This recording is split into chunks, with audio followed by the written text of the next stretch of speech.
Running. Is everything going okay? What's happening? Number 2, what's up with Twitch? Come on, Twitch. There we go.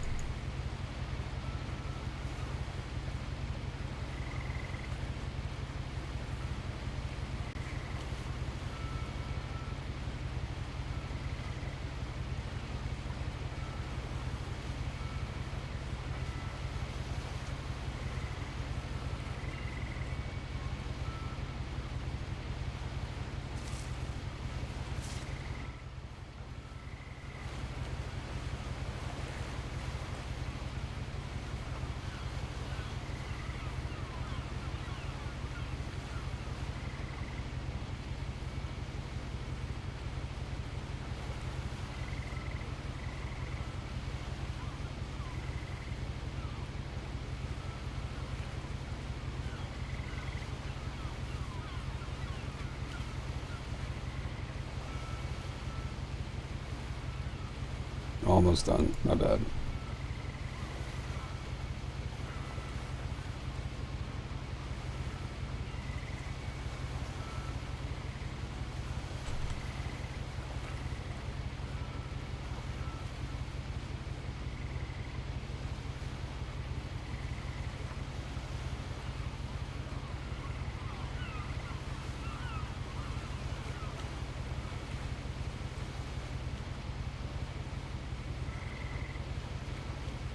Okay, alright.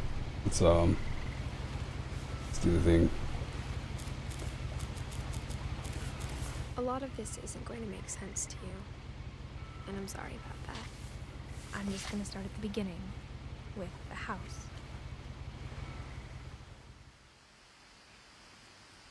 Okay.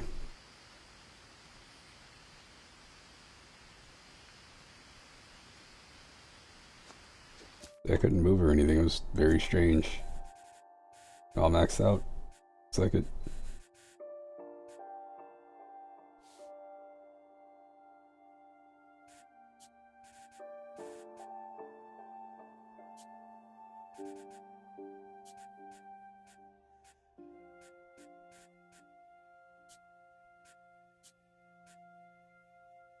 I'm going to assume that this game just has a, what's it called? It's got, subtitles or something in it, in case I need them.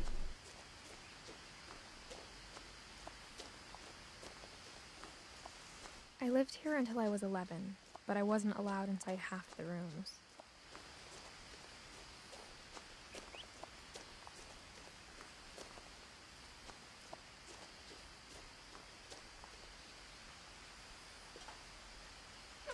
Inside the mailbox were bills from 7 years ago, marked urgent, open immediately.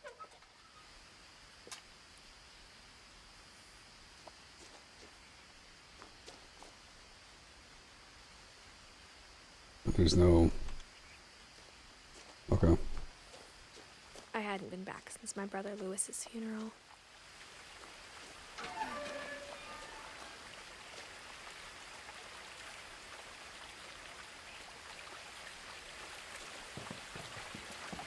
Okay. In her will, my mother left me a key, but didn't tell me what it unlocked. Maybe she thought I'd know. I like what they do with this. Or I was wondering. she thought the mystery would be enough to bring me back.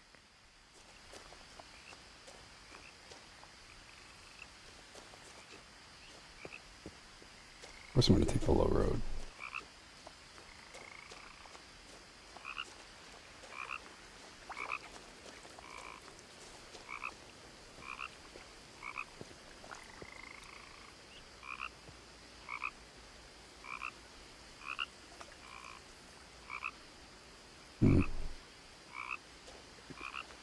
The truth is, even after I inherited the house, I never thought I'd come back to it. But now I had questions about my family that only the house knew the answers to.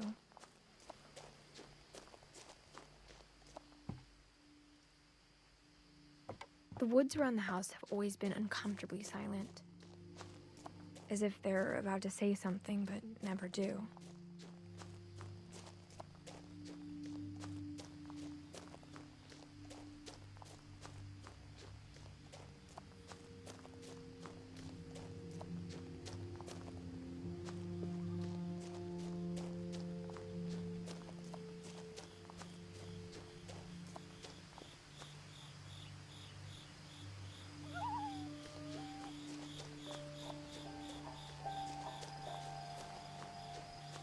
house was exactly like I remembered it, the way I'd been dreaming about it.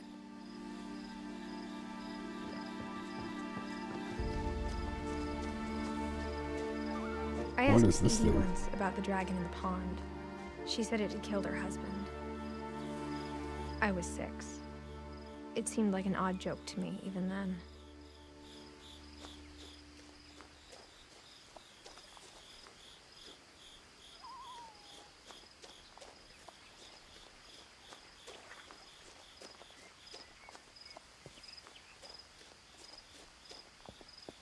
As a child, the house made me uncomfortable in a way I couldn't put into words.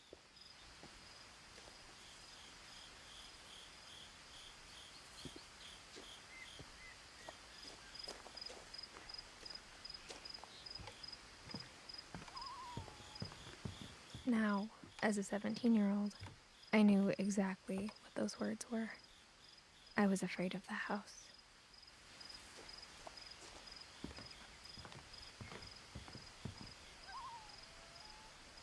I hoped the key might unlock the front door.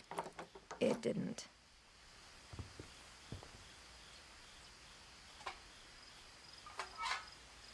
Looking in, I felt like the house itself had been waiting for me.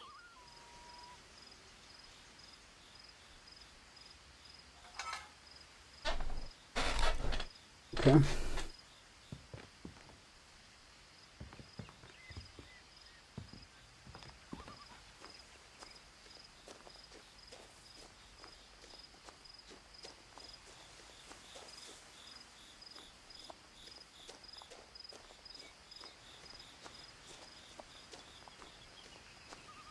Can't even pretend to try that.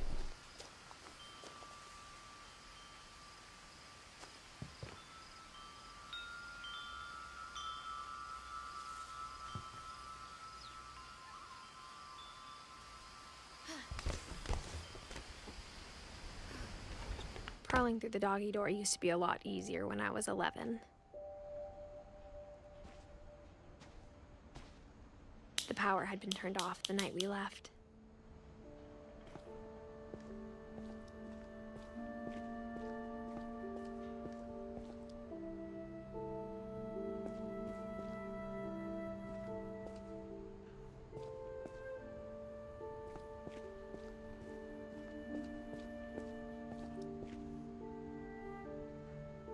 The old tennis ball trick. For the first time in years,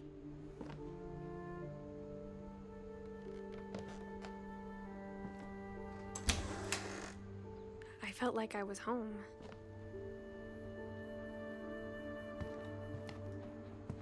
But instead of a family, there were just memories of one.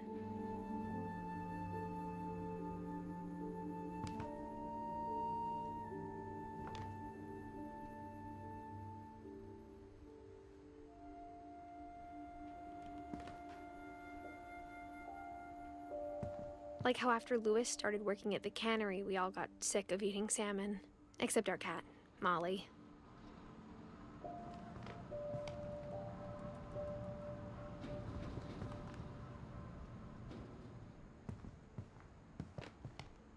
That's a lot of fish.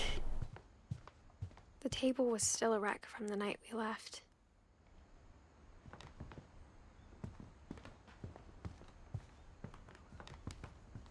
My mom was the only one of us who could imagine Great-Grandma Edie living in a nursing home.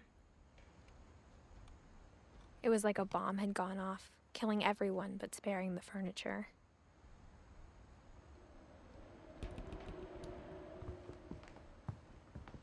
Nothing in the house looked abnormal. There was just too much of it, like a smile with too many teeth.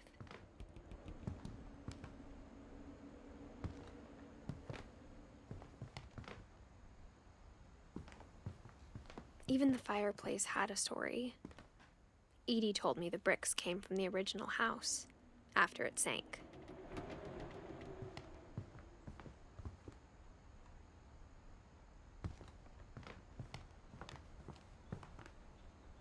Oh shit, Twitter.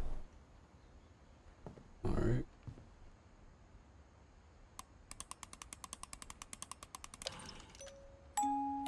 Great-Grandpa Sven built a music box for Barbara. along with the rest of the house.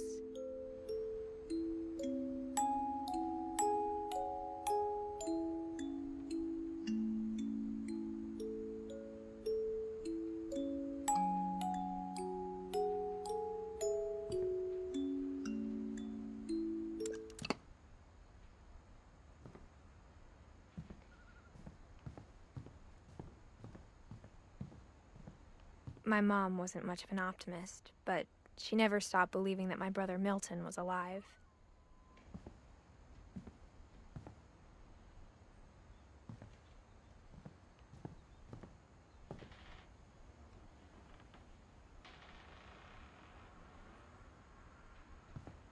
It's old house noises.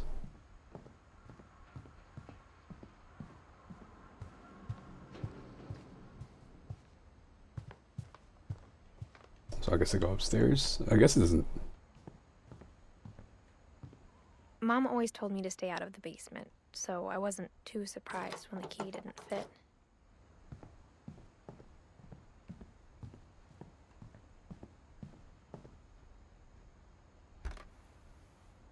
Edie told me once that every Finch who ever lived is buried somewhere in the library.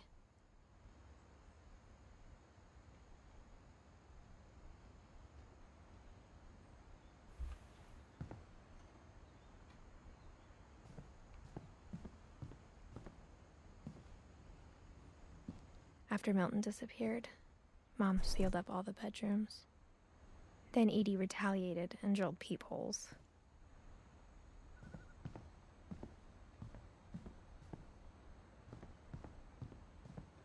Edie's father, Odin, built the original house.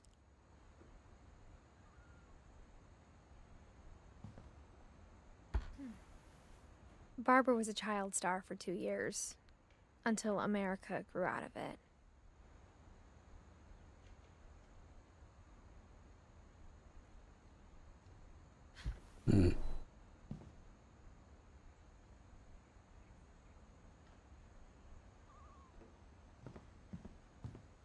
Whenever people ask me about my family, the first thing they always want to know about is Barbara.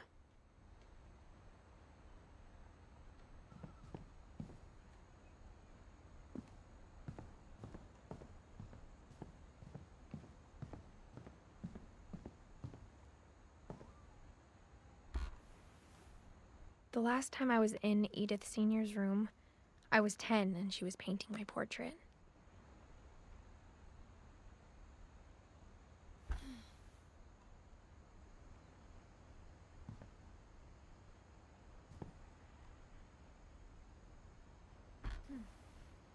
My Grandpa Sam spent 7 years sharing a room with his dead brother, Calvin.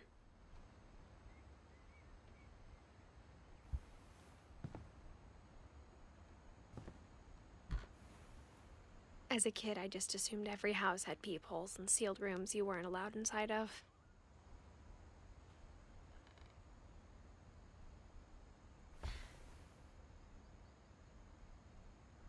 All right.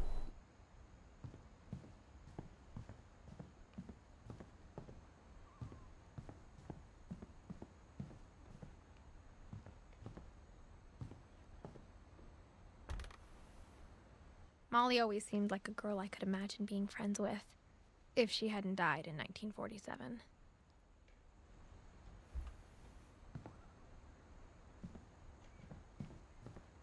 I spent a lot of time playing in Great Uncle Walter's room. Lewis told me there were secret passages, but I never believed him.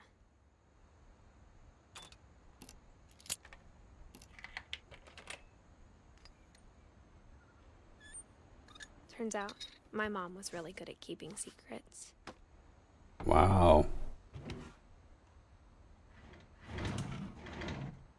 Now it was time to find out what my mom had been afraid of.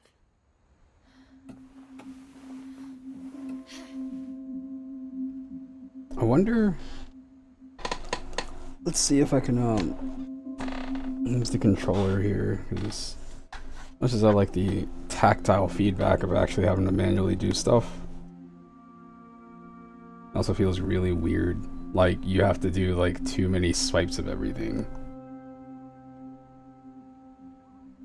reading this, maybe it sounds like I had a plan. But I had no idea what was behind that door.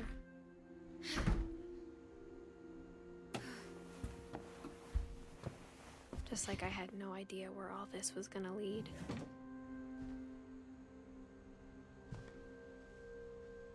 I grew up looking at Molly's room through the peephole. Molly's gerbil had a tiny bedroom with its own even tinier gerbil cage.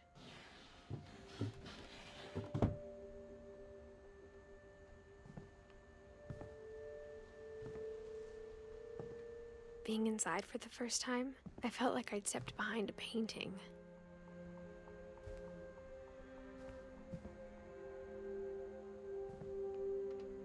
I got the sense Edie had spent a lot of time here. December 13th, 1947. Dear Diary, I'll be gone soon, but I wanted to tell somebody about what's gonna happen. It started when Mom sent me to bed without dinner. I woke up and I was starving, so I looked around for something to eat.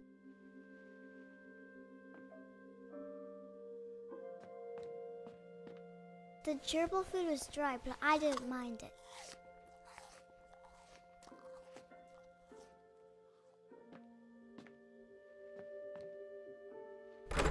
Mom, can I come out now? Sweetheart, it's late. Go to sleep.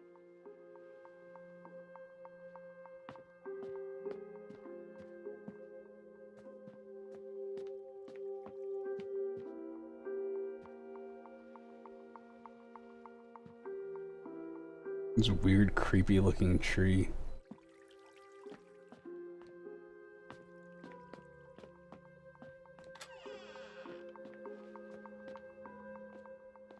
I kept eating and eating.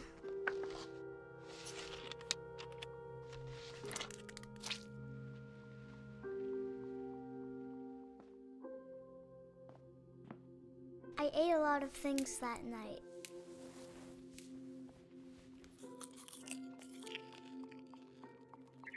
What?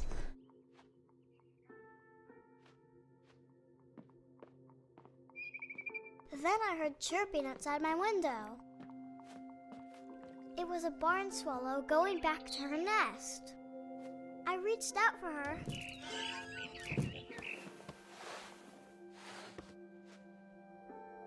And suddenly, I was a cat.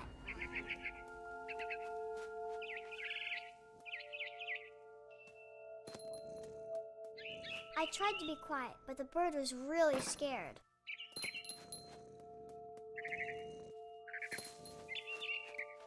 Fuck this bird up.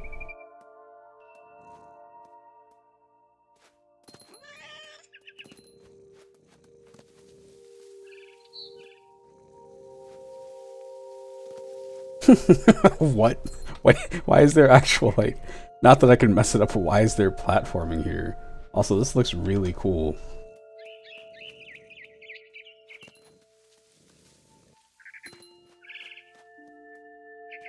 I jumped and I almost got her.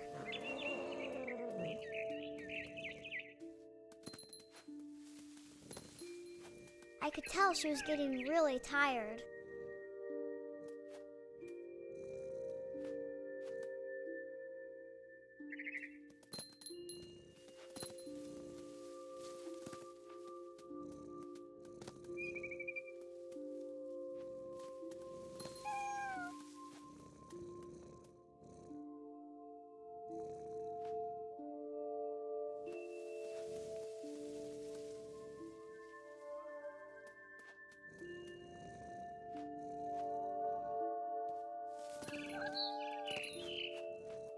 Now I was up in the big tree. I promised Dad I wouldn't climb it anymore. All I cared about was eating that mama bird. I gobbled her up. And suddenly, I was an owl. First, all I heard was the wind. Then I heard little teeth nibbling in the grass.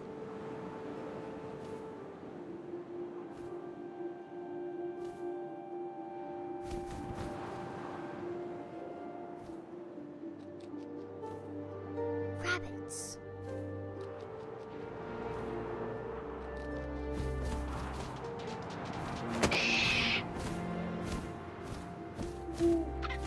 I imagined his face looking up and seeing mine through my talons. I swallowed him up, and I didn't chew one bit. Then I flew off to find something bigger. What is happening?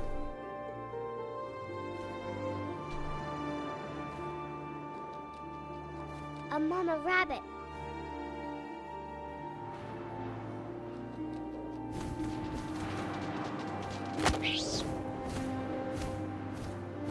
She was almost too big to carry. I started choking, but I couldn't stop eating. And suddenly, I was a shark. What is happening? What? What is this?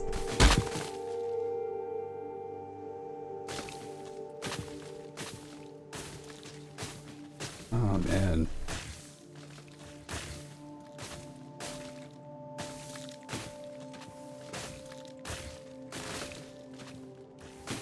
Turned into some weird physics game.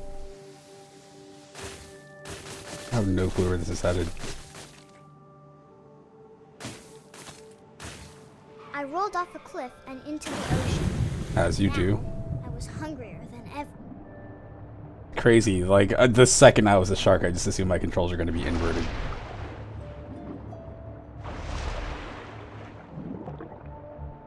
I wanted fat, juicy seals.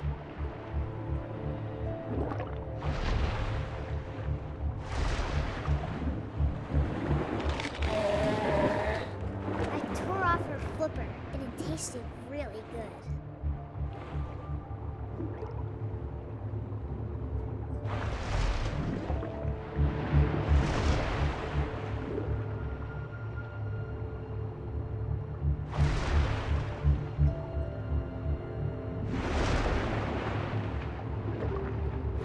I grabbed on tight.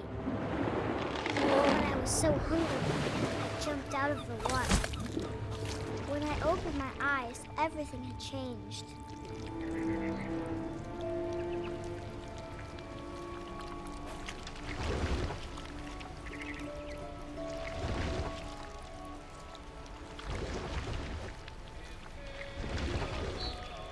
Now I was a monster, and I smelled people everywhere.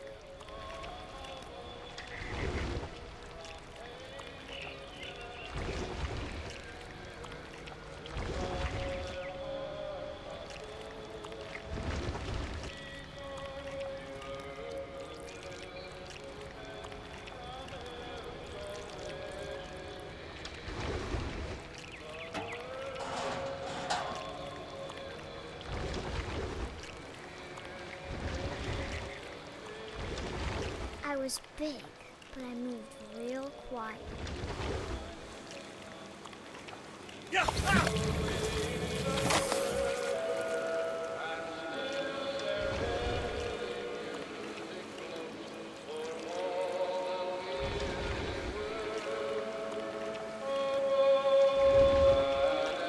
I wanted to stop, but also I didn't.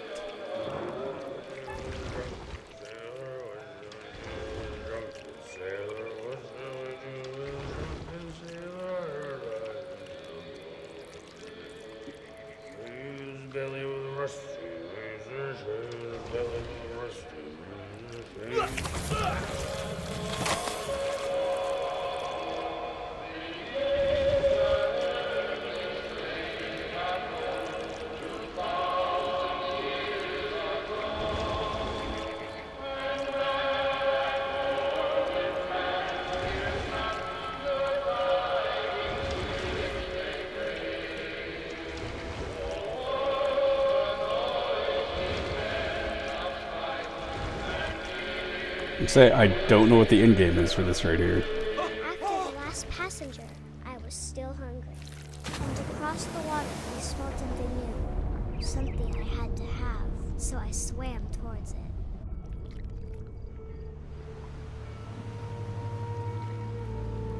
I slithered onto the sand, and the good smell went into an old pipe.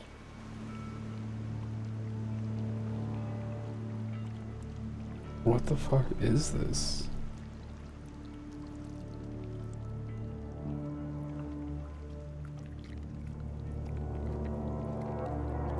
Are you kidding me? I got closer and closer.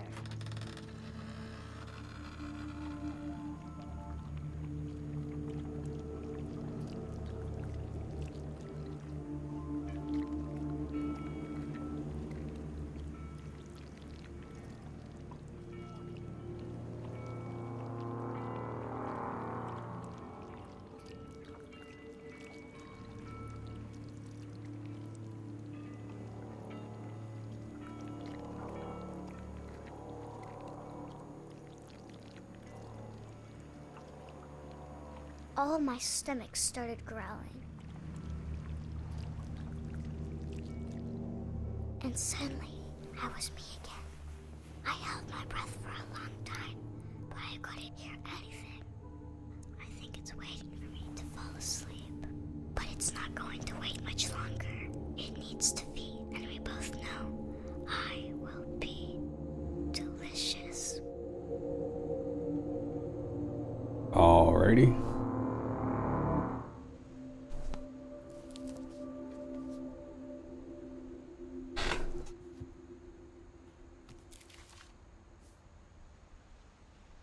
I'm not sure if I believed all of that, but I'm sure Edie would have.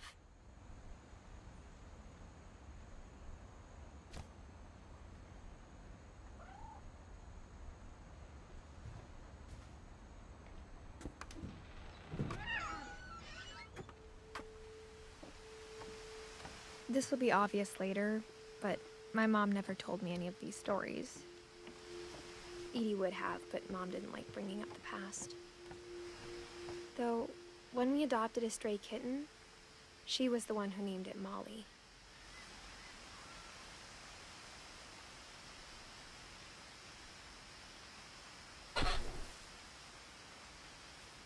Yep. Yes, indeed. I spent a lot of time in Great-Grandma Edie's room.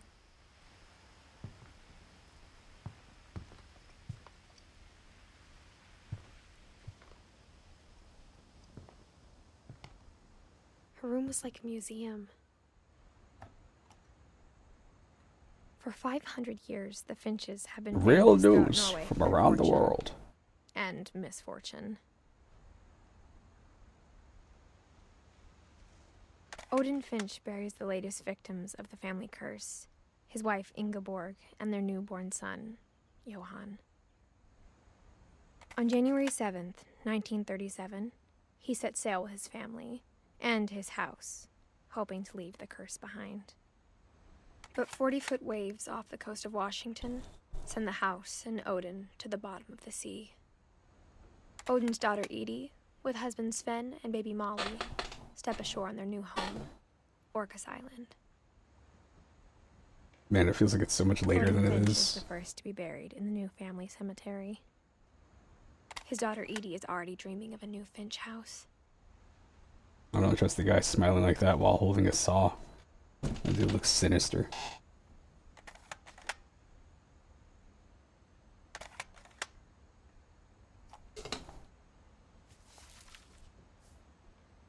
Whatever's wrong with this family, it goes back a long ways.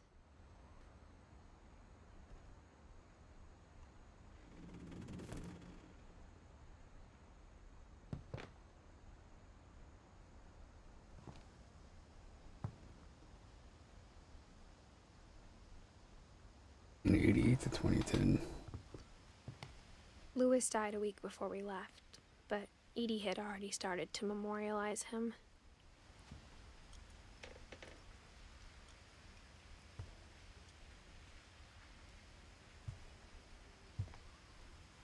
It's a mole man beneath the Finch Edie house. gave a big interview about a mole man living under the Finch house. My mom was furious.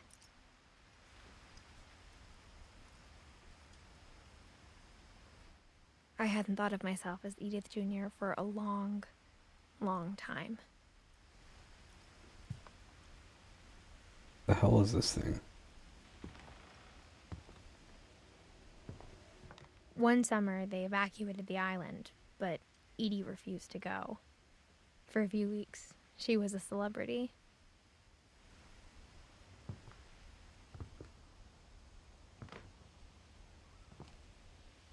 When Edie told people Sven was killed by a dragon, she could also have said he was building a dragon-shaped slide that collapsed. She could have, but she didn't.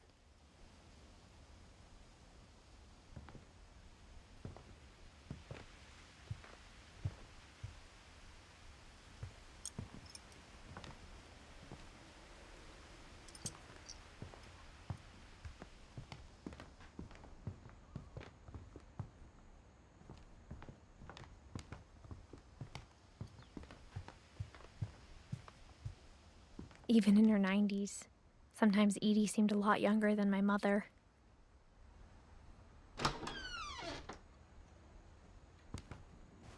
The only trace Grandpa Sam's first wife, Kay, left on the house was the pink bathroom. It was a pretty big trace.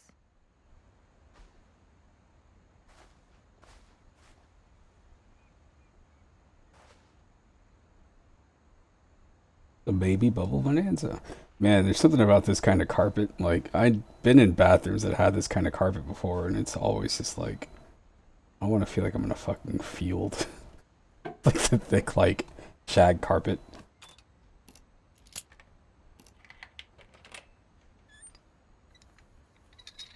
This makes so much more sense using a controller right here. In this bathroom. It's in the last place you would look. It isn't in the cupboard.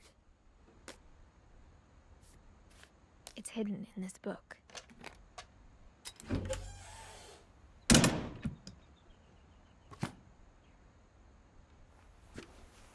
Oh my goodness. What was that game? The Medium? I just spent a bunch of time developing pictures. Refurbished. He never put it down.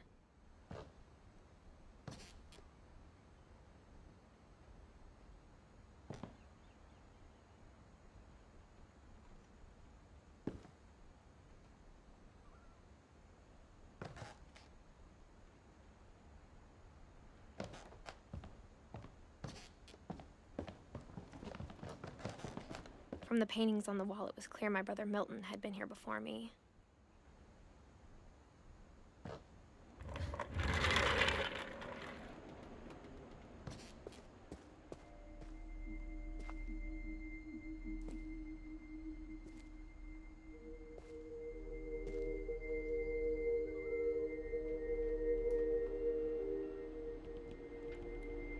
I knew Grandpa Sam had a twin.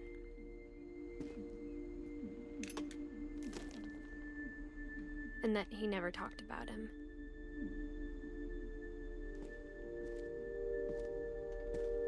I guess my grandpa didn't like history any more than my mom did.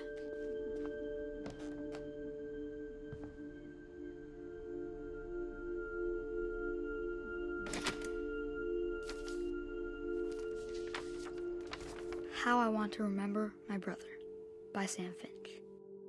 The thing I remember is that when he made up his mind, that was it.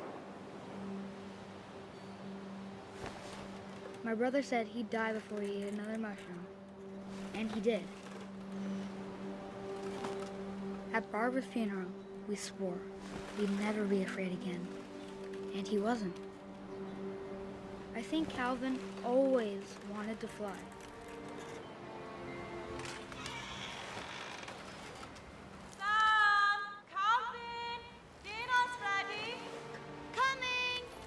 But that day, he finally made up his mind to do it. I told him going around was impossible. This seems like it can only end Maybe badly. If I hadn't said that.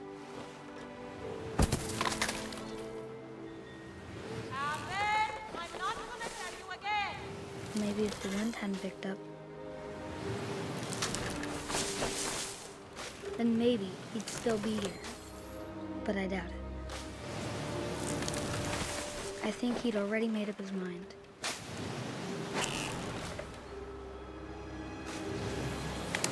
That's what I want to remember about my brother.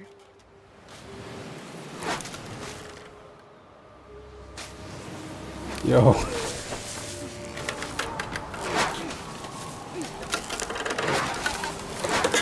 The day he made up his mind to fly. And he did. Oh, jeez.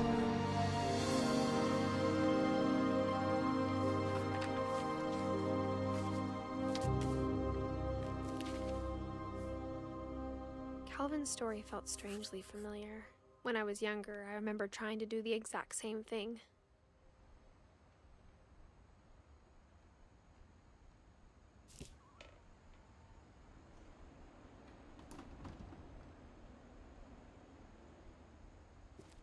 After the funeral, Edie roped off Calvin's half of the room.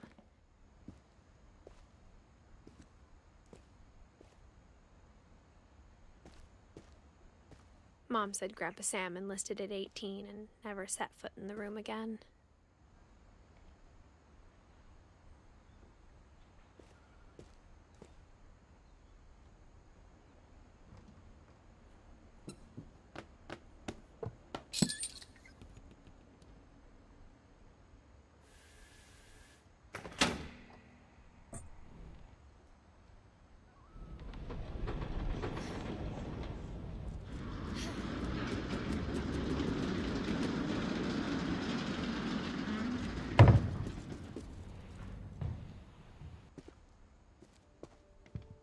The passages were a pretty tight fit.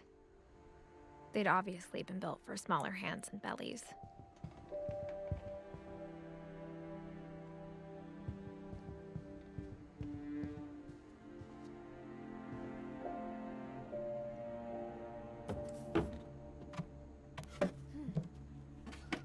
Growing up, I always thought of Barbara as a child star. That's what this thing was. Like, what the hell is the thing you see in the freaking picture over there? Like, when you look through the peephole. Now I know.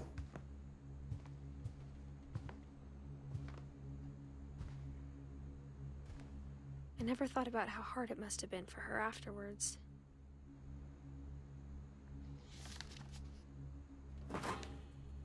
Of all the stories people wrote about Barbara's death, I'm surprised Edie saved this one.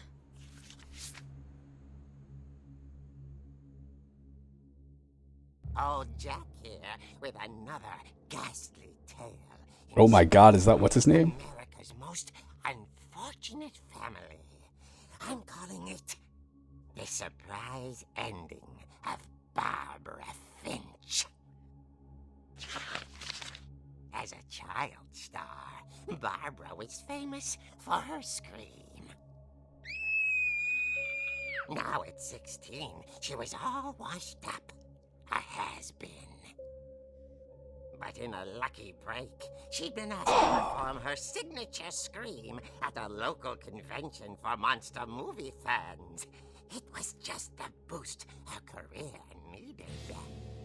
Unfortunately, the scream hadn't aged well. Getting better. I think you just need the right motivation. Her biggest fan and current boyfriend, Rick, was about to demonstrate when... Now that was a great scream. It was Barbara's father, Sven. He'd slipped into a table saw and had to be rushed to the emergency room. So Barbara got stuck babysitting her youngest brother, Walter. Her convention comeback was cancelled. Okay, I'm hearing frustration, but I'm not hearing terror. What if I tried... A gang of hoodlums in Halloween masks have been terrorizing Orcas Island tonight. Police are urging residents to... That came from the basement. You're right! Also, I loved your delivery on that.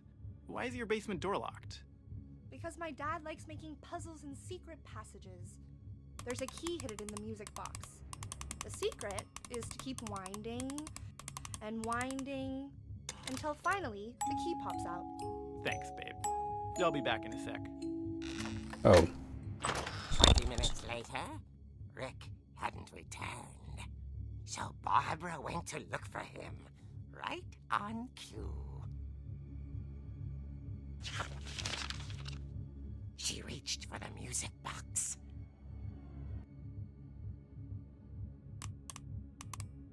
And as she wound the key, she listened for Rick, but the house was silent.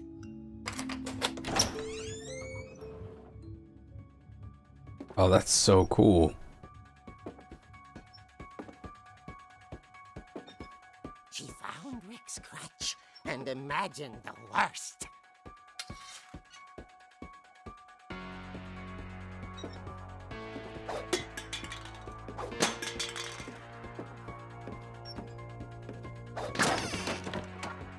The gang's leader is the infamous Hookman killer, Dr. Carl Hamill, who impaled and then ate his family 10 years ago tonight.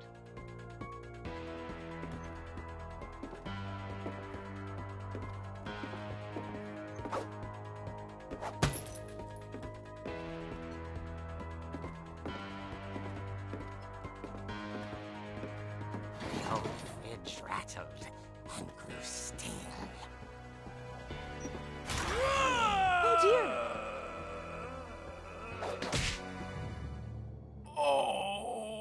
Rick? Barb, relax. I was just trying to scare you to help you find your scream. Well, I'm not scared, Rick. I'm furious. Then act furious. All I'm getting from you now is that you're hurt and confused and She threw him out, but she kept a little something to remember him by. Barb, have you seen my other crutch? And she was still holding it when she fell asleep watching the late picture show. Hours later... Barbara! Walter, what's going on up there? Ah! Okay, I'm coming up, but if this is a trick, you're dead, Walter.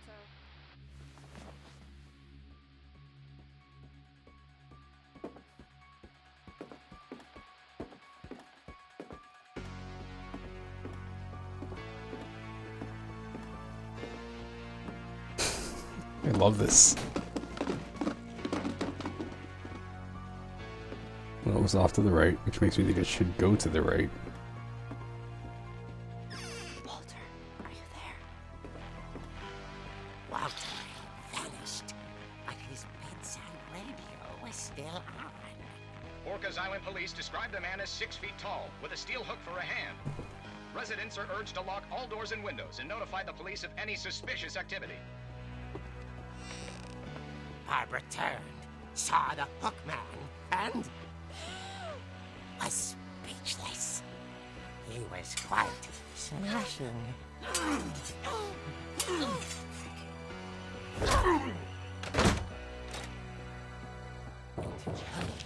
was. He couldn't get enough of Barbara. Okay, Barbara, there's gotta be another way out of here.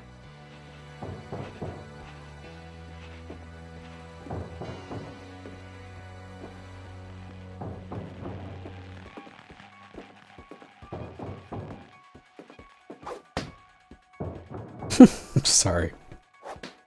Oh, I can't go out the window.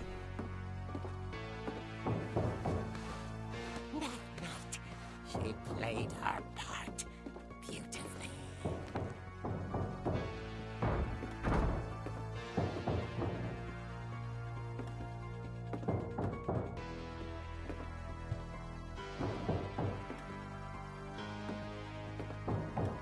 She thought about abandoning Walter, but just couldn't do it.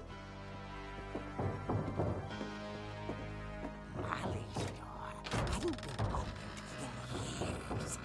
The hinges groaned.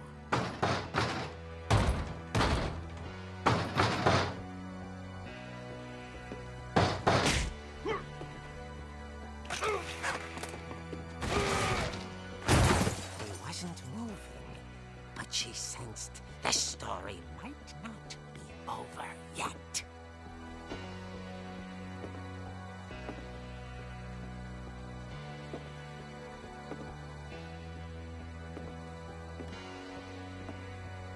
Oh, I guess I can't go down there. Oh, there's just so much Halloween stuff.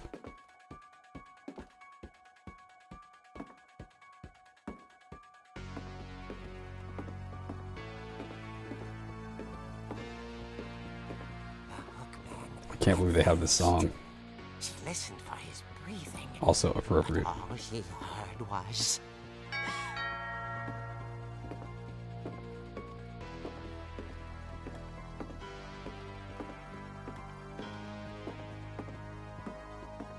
At the door, she heard whispering. It was coming from inside the house.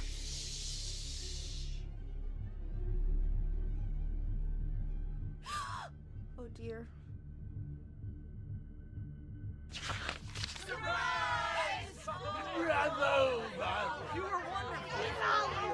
The monsters had come to surprise her. For Barbara, it was a dream come true. Then she saw what kind of monsters they were, and she realized what was about to happen. She was going to be famous. And with her final breath, Barbara Finch gave the performance of her life.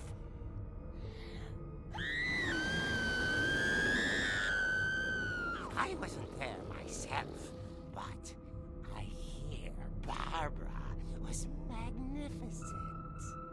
Poor girl. She had a taste for stardom. But unfortunately, so did her fans. Of course, the Ah, it's so put it good. all on poor Rick, who disappeared the same night. And little Walter, hiding under his bed the whole time. He took it all pretty hard, but that's another story. As for Barbara, tucked inside the music box was all they ever found of her. Her ear. Now that's what I call a real eerie tale. Oh, that's so good.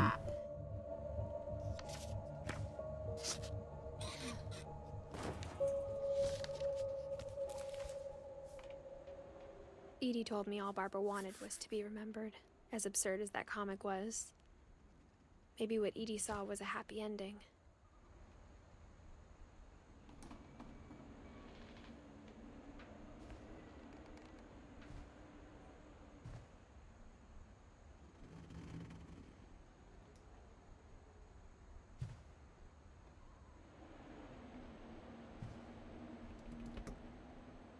Can't top that, can you? Beastie Con. Beastie Boys Convention.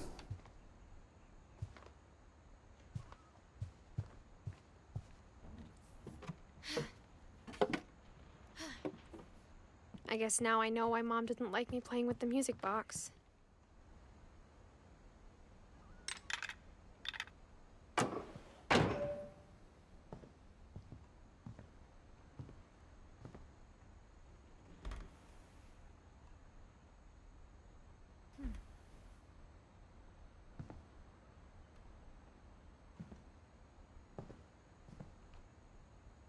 Didn't even notice that hole back there. That's pretty neat. It's funny. All those times I played with the music box and never found the basement key.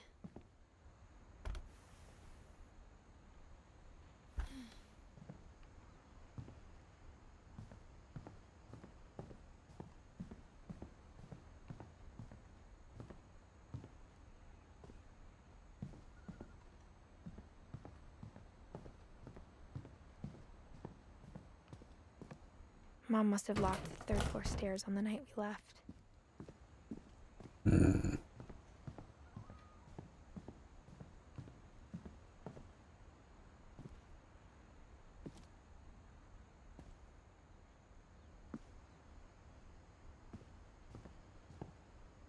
A lot of things got left behind in the whirlwind of that last night.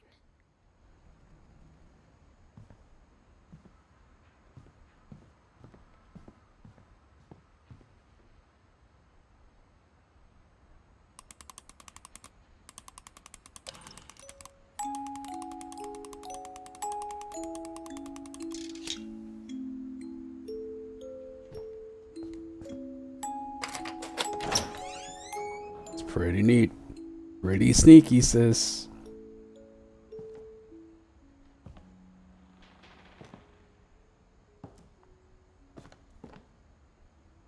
Alright, hang on.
Just a sec. Sorry about the delay.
Don't know what that was all about. All right, let's continue.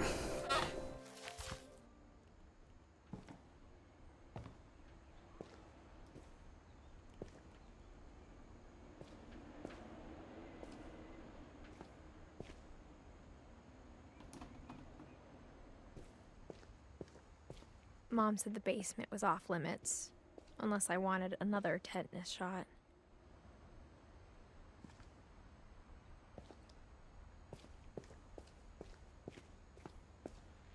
I saw Edie sneak down to the basement once, carrying packages. I thought maybe she was hiding presents.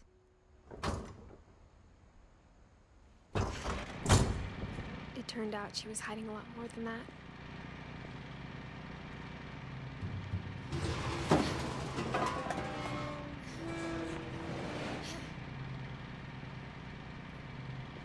I remember asking Mom once about where Walter had gone. She said after Barbara died, he got as far away as he could. There is a... If there's a pattern What the in all fuck these is this? stories,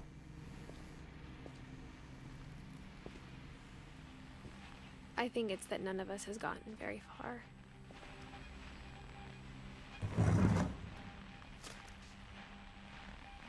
Goodbye, everyone. I can't believe I've been down here for 30 years. On that first day, after the shaking started, I didn't think I'd survive a week.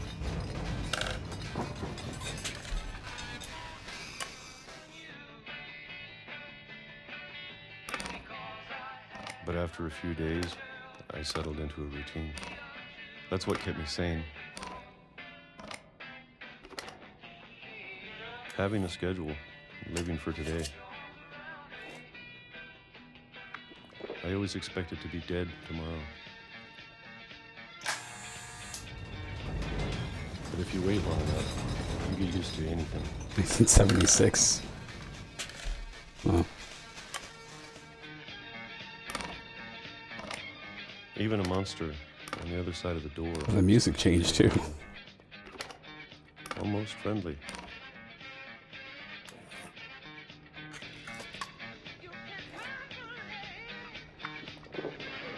And then one day, everything just stopped. Whatever that thing was, it was gone. Maybe it got tired of waiting. Or maybe I just got tired of being afraid.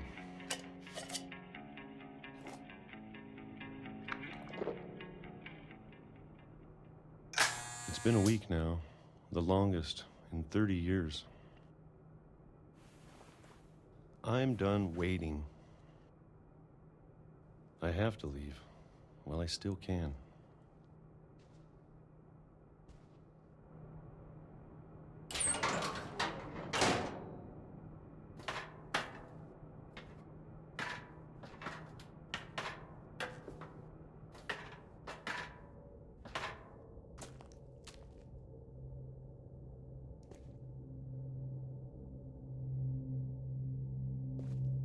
I know it's out there, somewhere.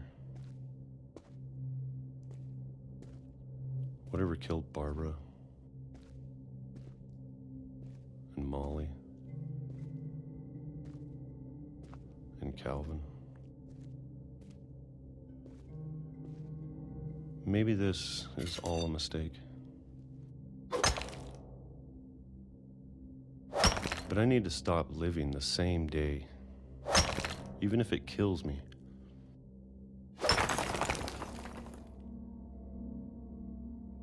Whatever's out there, I want you to know I'm ready for it. I'm going to appreciate all of it, especially the food. I don't mind if I only have a year left, or a month, or a single week. I'd be happy with one more day. I can already imagine the sun on my face.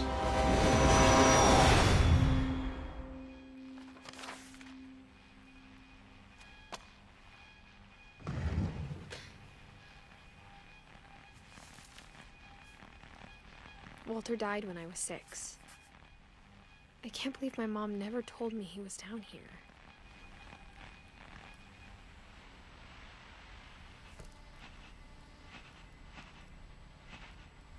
I'm sure my mom was trying to protect me.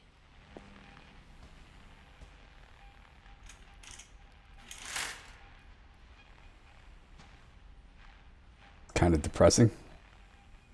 Oh man.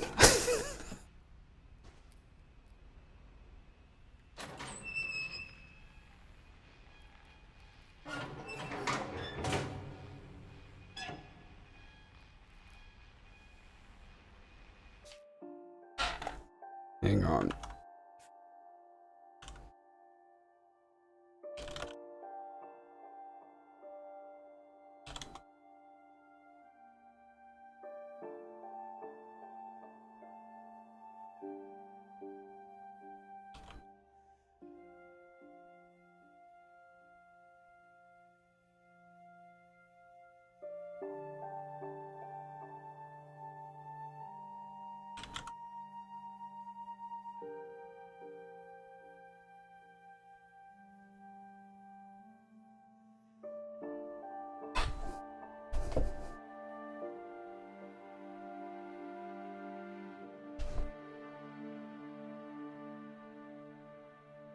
Hang on.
Alright. Okay.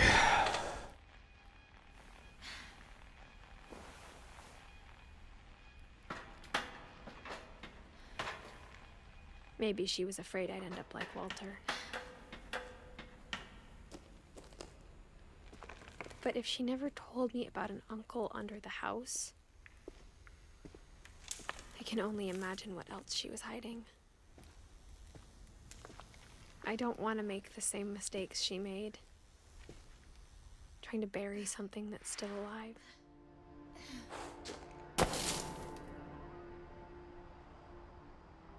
Now that there's only one of us left, or maybe two, I thought it was time I heard the stories for myself and found out what happened to everyone else. But now I'm worried the stories themselves might be the problem. Maybe we believed so much in a family curse, we made it real.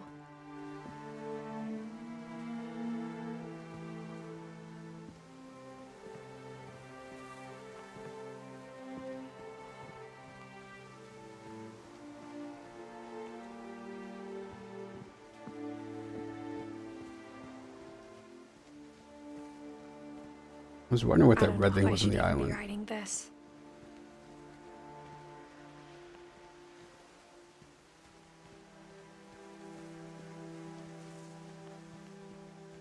Maybe it'd be better if all this just died with me.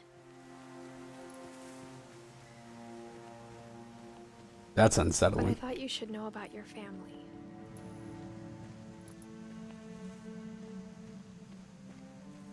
And the history you're a part of.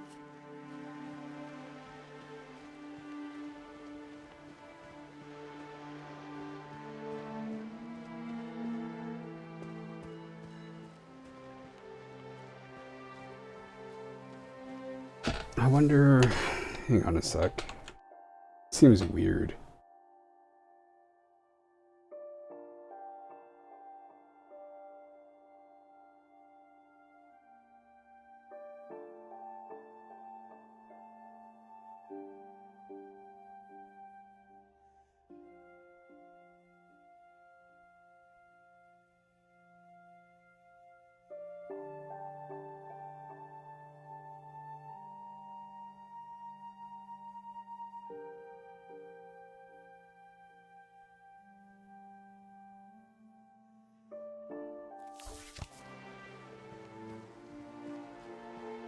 It's not picking up.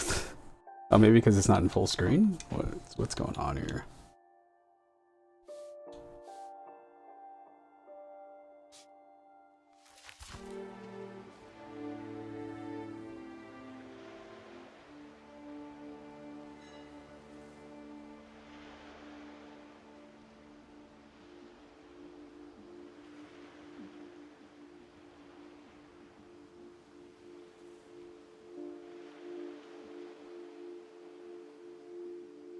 I guess it doesn't matter.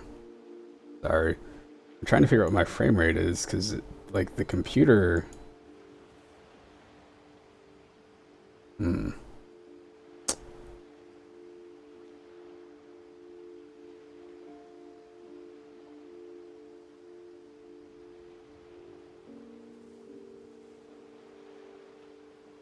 Let's do what I usually do. Lock this into 60.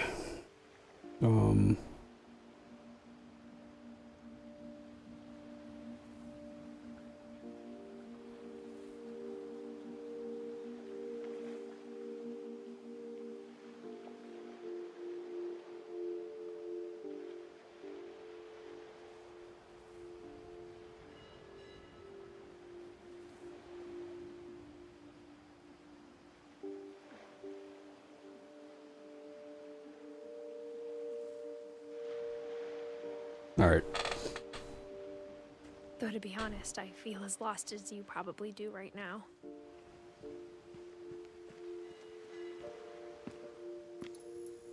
I think the people in these stories believed them, for what that's worth.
And when you look at the house, that history of imagination and stubbornness and madness, any of it seems possible.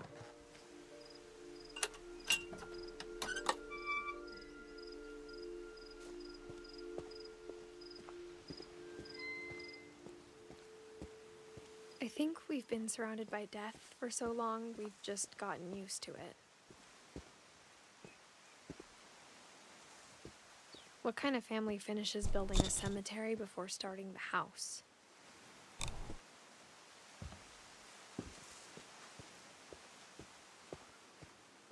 It's embarrassing for me to admit this, but the pet cemetery made me more uncomfortable than the human one. 3 of the gerbils were mine, and 2 had been my fault. Derpy, Lurpy, Furpy, Chirpy, Burpy, Derpy, and Derpy Jr. Those are pretty good names, I'm sorry.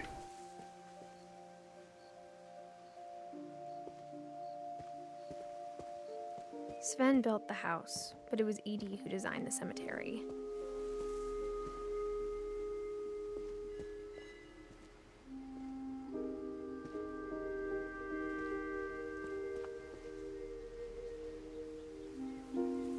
Oh, I bet you this isn't working right because it's... Whoops.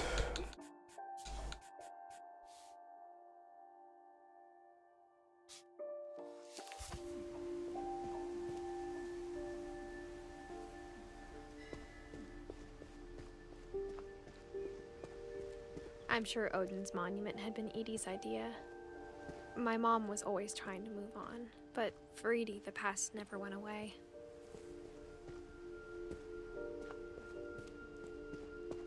She could see it poking out of the water at low tide.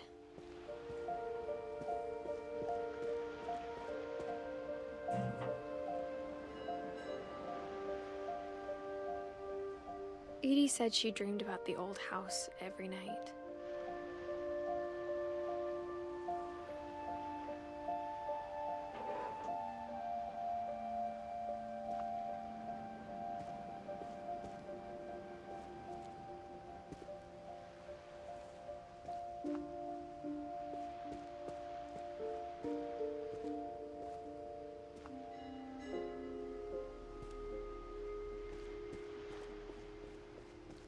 With him standing on top of the old house. Isn't that fucking... That's super fucking cool. Oh, man. Edie's side was always easier for me to understand.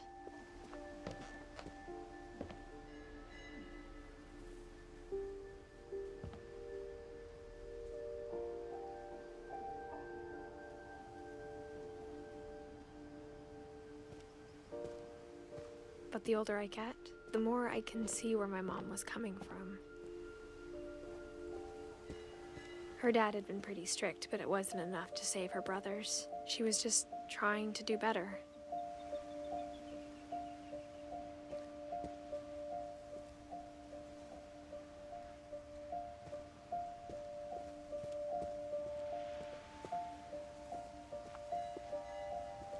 She lost 2 of her brothers, just like I did. I get why she tried so hard to protect us.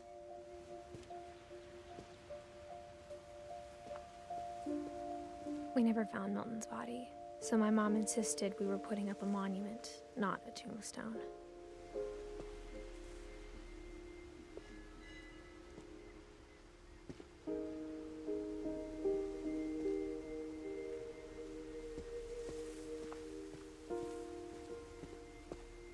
There's so many things I wish I could ask my mom now. Part of me thinks this is what she wanted all along. For me to come back someday and find everything out for myself.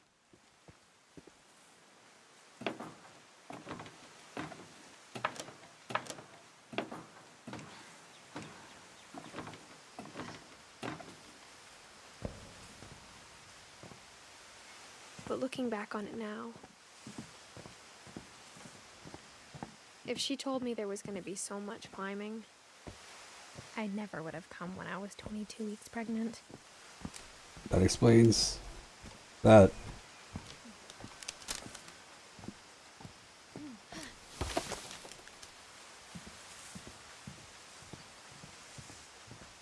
Like what? Yeah, okay. There'd be a list of games where you play as a character that is pregnant. So far, I only know of two.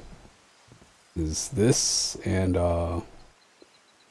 Amnesia Rebirth? One that just came out last year? I never met Grandpa Sam, but I think he and my mom had a lot in common.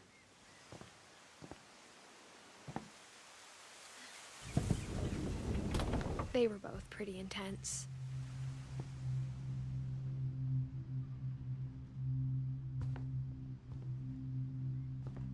Sam spent his life shooting photos, but Mom said he got nervous being in front of the camera. I guess we're all afraid of something.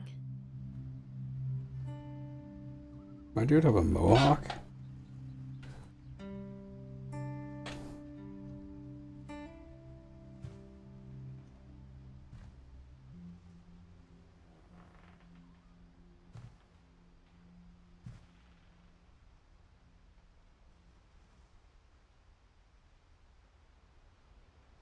$50 to $83. Why does he look like that? Maybe.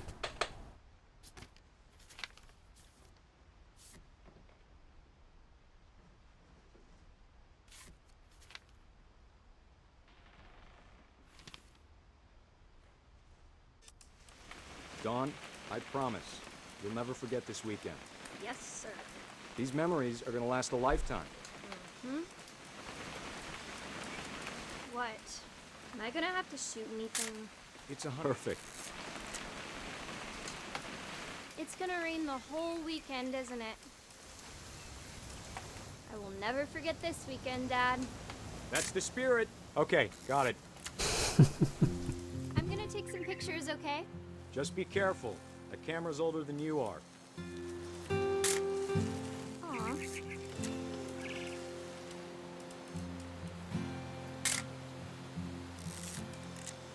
You're right, Dad. It's starting to clear up. Still freezing, though. Definitely should not have drunk all that coffee.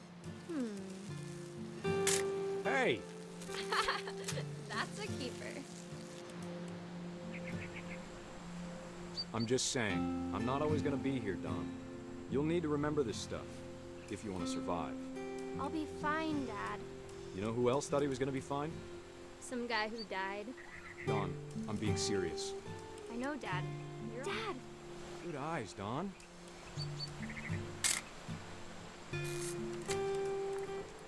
Before you take the shot, let me get a picture of him.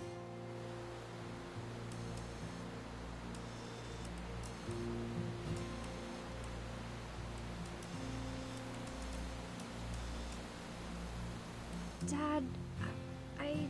Just breathe. Turn off your imagination. Focus on your target.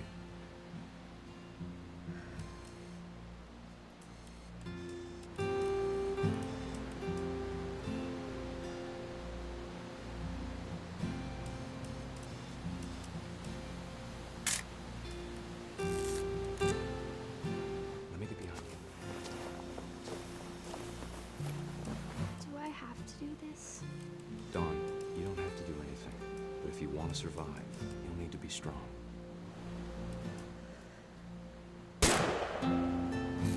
Great shot, Dawn!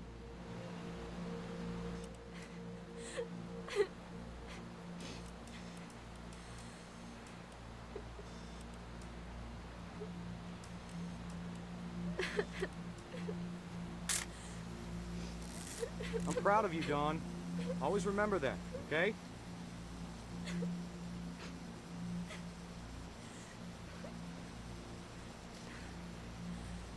Oh my goodness, what is Sorry, this? Don, just gotta reset the timer.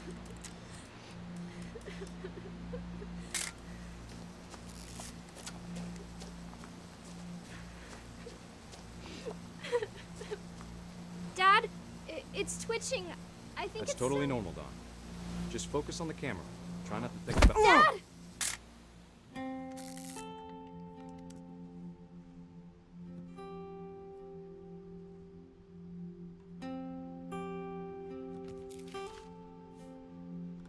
Of all these stories, that's the one I wish most that my mom had told me. Oh, man.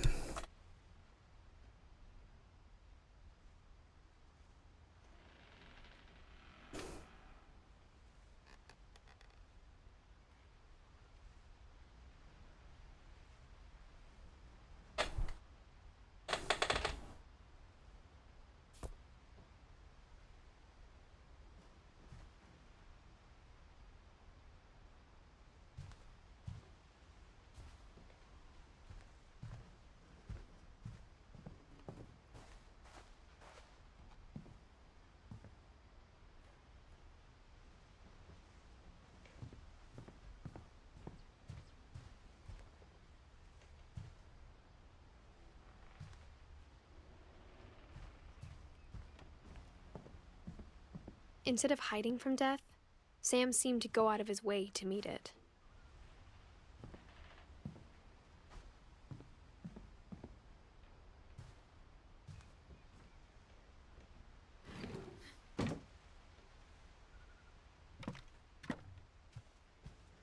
This dude's got MREs. Of course he does.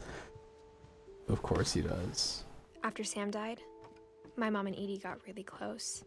They'd both lost a lot.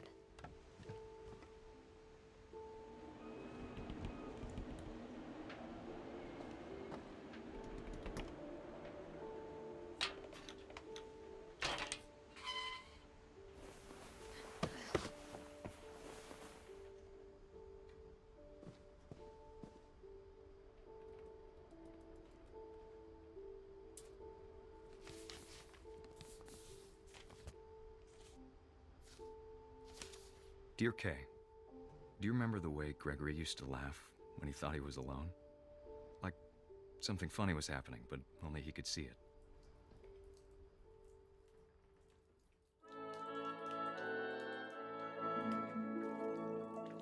I think he saw things the rest of us don't.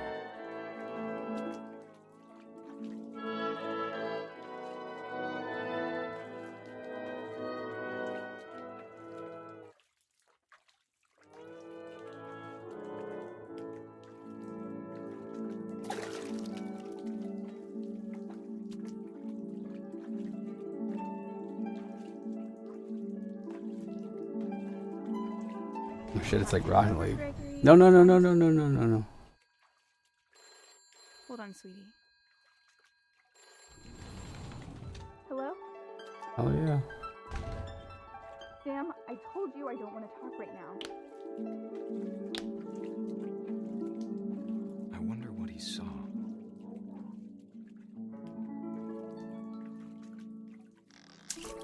What? Oh shit, son. What his world was like.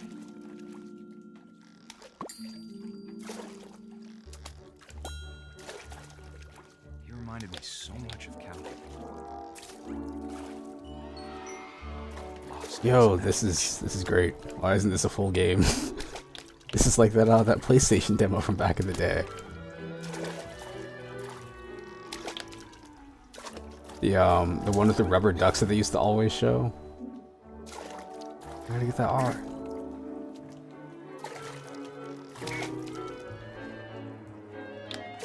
Got it. Whatever it was, he saw. It sure made him happy. Hell yeah.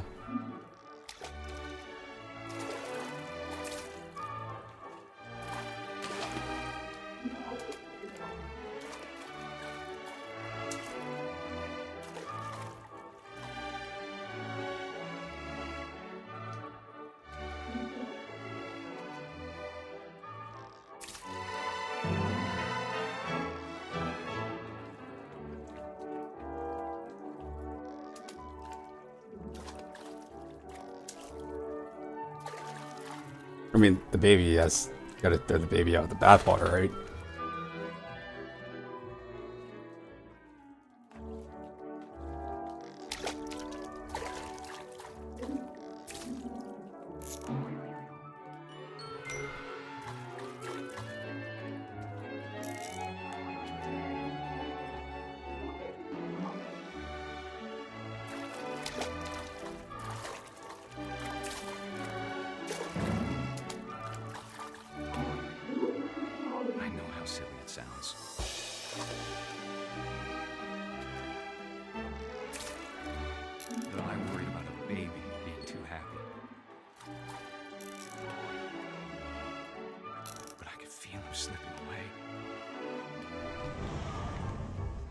Uh-oh. Gregory? I know you did everything you could. Maybe if I hadn't called that night. Damn it. Hold on, I don't want Gregory to hear this. I wish he could have told us about the world he saw. It's terrible, dude. That's awful. There's so much I don't understand about Gregory. About everything.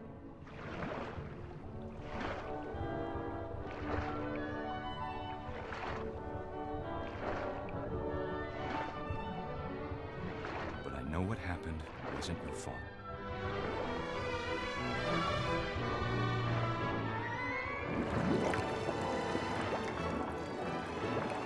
I'm sure he's happy. And he'd want you to be happy too. Good luck, Kay. Love, Sam.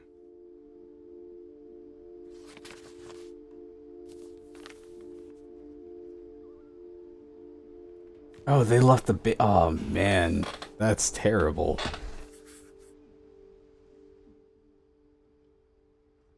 It's that they have the bubble bath in his crib. Like, I don't know if that's the thing I'd want to have in there.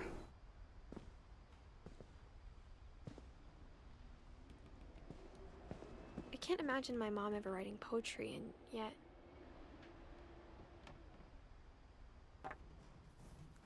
A poem for Gus, who always said the wedding was a bad idea. Our father never hit us kids, at least not very hard, before the day my brother said with teenage disregard that he'd be dead before he'd see a wedding in our yard.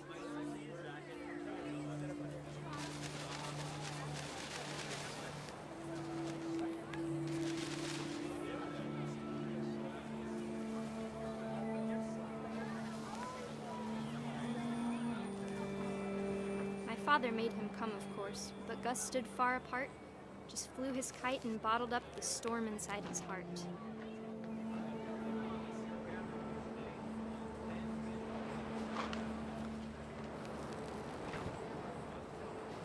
What is this?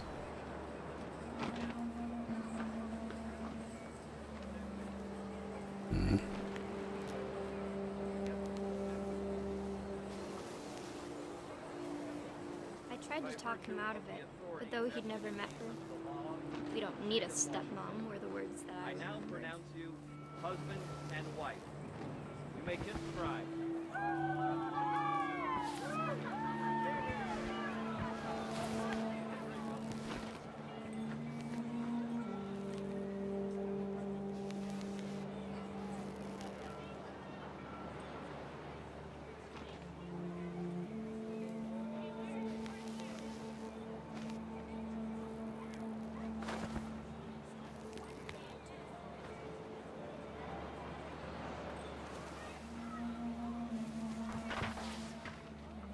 When the time for photos came, Dad ordered him to come here. But Gus declined, and as a sign held up his middle finger.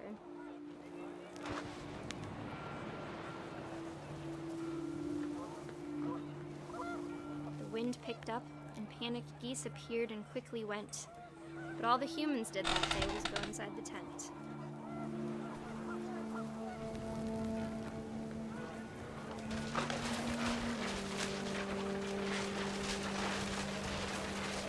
The rain came down in buckets then, but no one seemed afraid that nature might destroy the tent our dad had crudely made.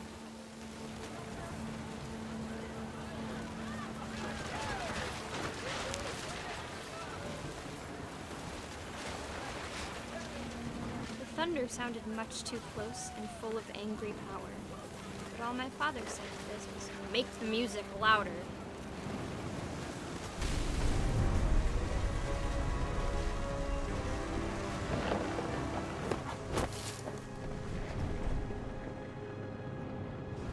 I wish that I could truly say I thought about you on that day. Out there on the beach alone, just you, the wind, the sea and foam. But I didn't. Until we found you.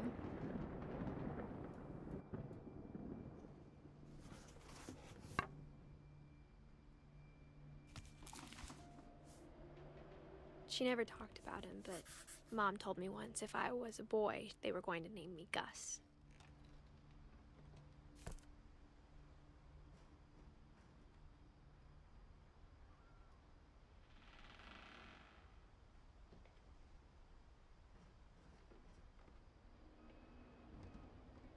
Hmm.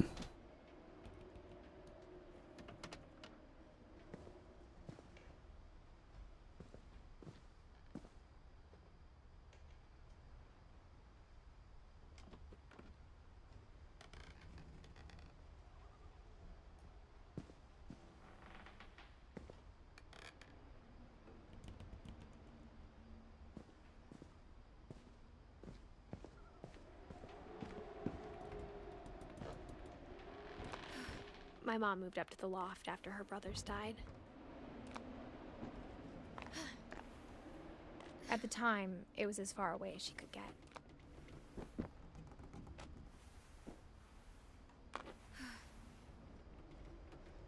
Oh, shit. How the hell do you get a computer up here?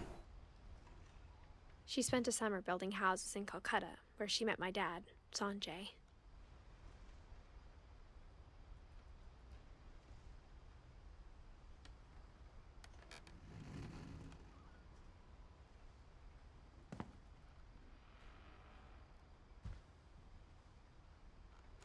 Religion was another thing my mom never talked about, but I think it helped her a lot after her dad died.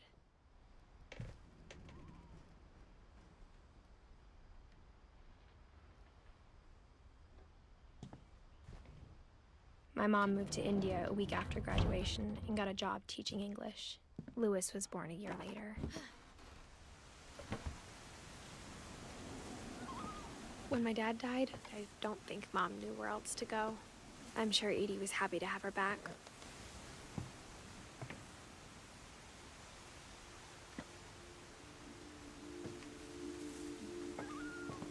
The house had to get a little bigger, but Edie was used to that. And for a while, things were good. Almost normal. But it didn't last.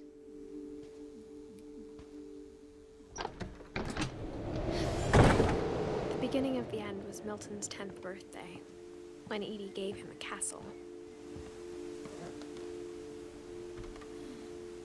After Milton disappeared, the only thing he left behind was a room full of paintings.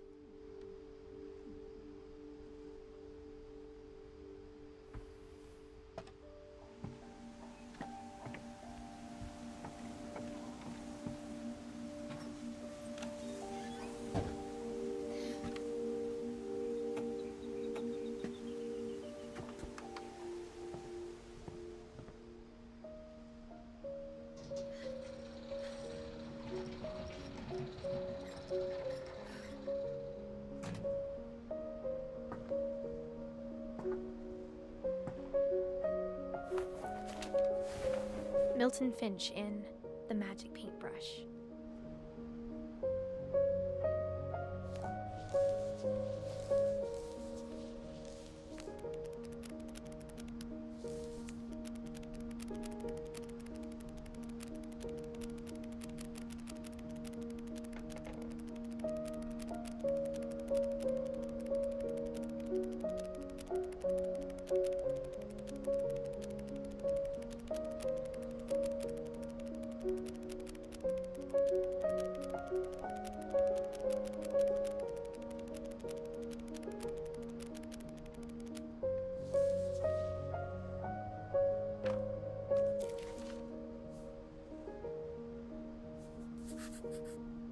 I was 4 when Milton disappeared.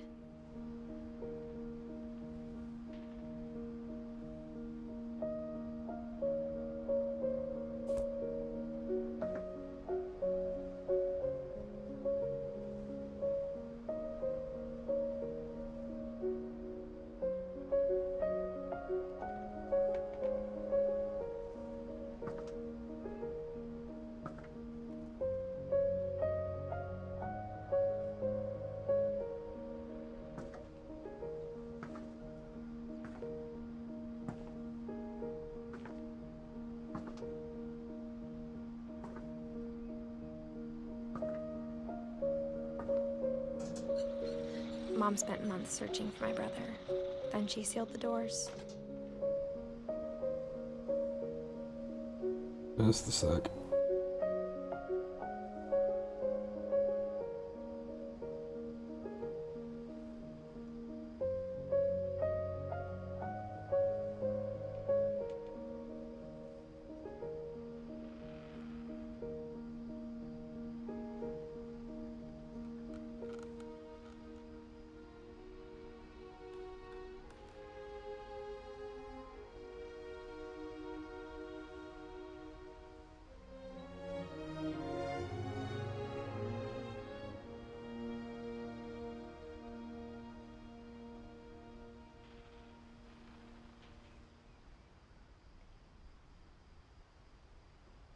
Okay. Oh man.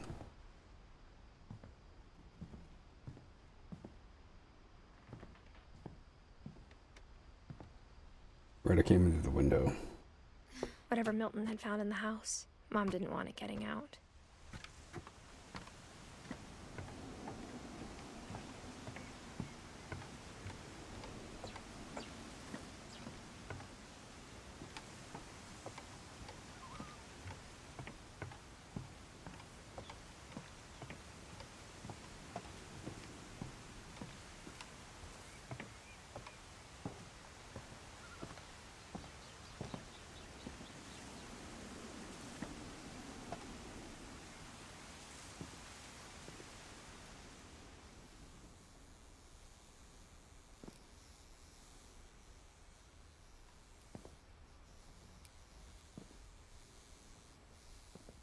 I can go upstairs.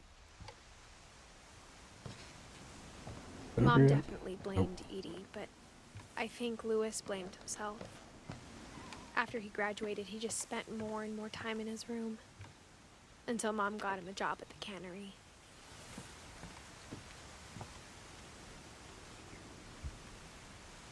Everyone always told me to stay out of Lewis's room. Except Lewis.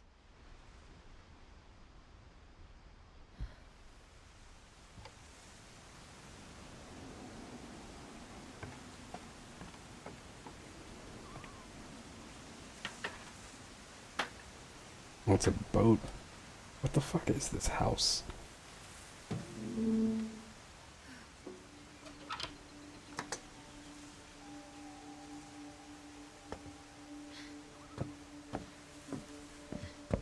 Lewis's room smelled very, very familiar.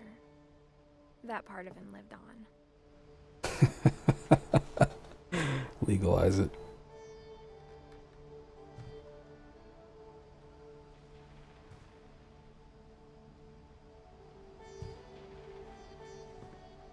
Oh man, I think I had that kind of keyboard. Yeah, that was like a Logitech like G7 or something like that I had like ages ago. That's wild.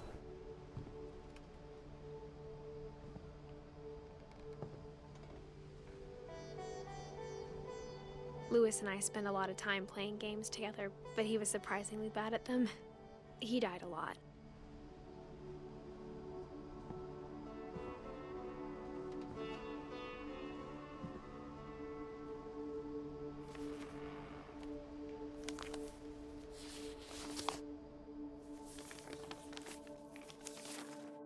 Dear Mrs. Finch, as Lewis's psychiatrist, I can understand your desire for an explanation. As I see it, the trouble began in January, shortly after we convinced your son to seek treatment for substance abuse. Newly sober, I believe Lewis first noticed the monotony of his daily life. He kept working at the cannery, but he withdrew part of himself. In our sessions, I saw the same behavior. His mind began to wander. I asked him to describe it. He said he started small, imagining a labyrinth. He'd feel his way about. Then something moved. Bats. And toads. And things that have not names. He knew it was all in his head.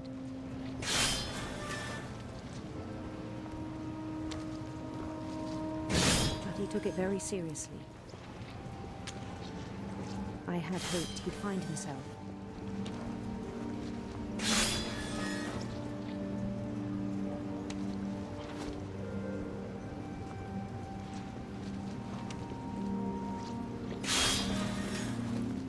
But he found something more. I worried about him then.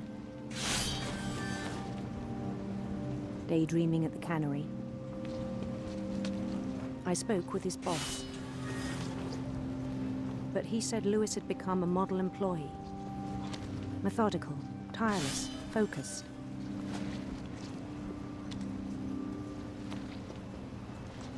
Like a whole new Lewis. So I let him go on.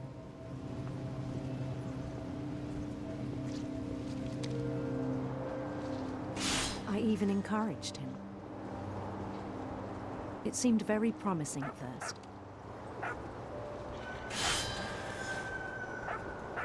He told me he'd made a new friend.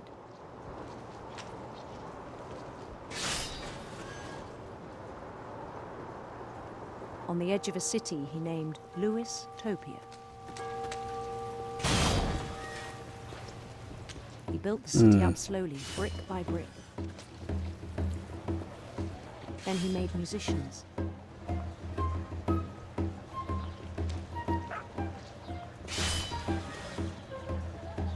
I'm so busy staring at the fish and just being like, what the fuck is happening here?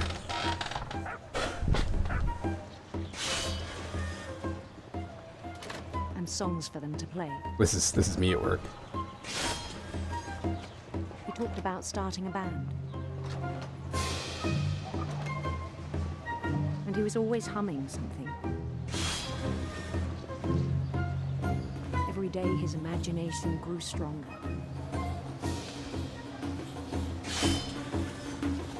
He no longer spoke at the cannery. But his chopping was as reliable as ever. Then one day it struck him.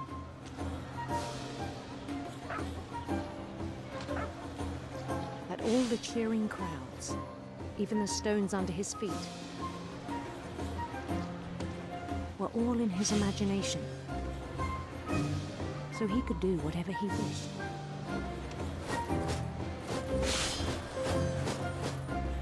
He held an election for mayor. And he won. What the fuck is this? Stay, but his mind was already wandering. It became a game for him.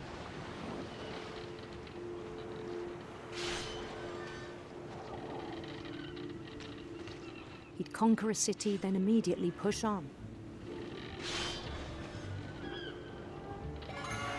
New Louisville.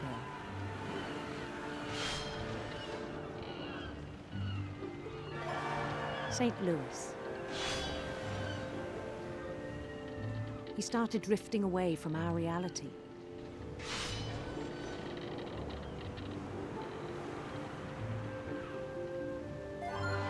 Minneapolis. Until one day he forgot to go home. Even as his mother pleaded. Oh, man. Part of Lewis kept sailing on.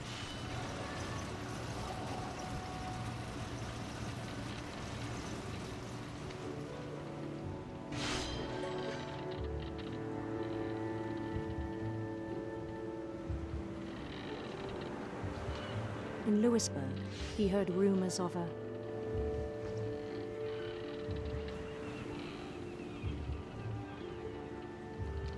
Oh, man.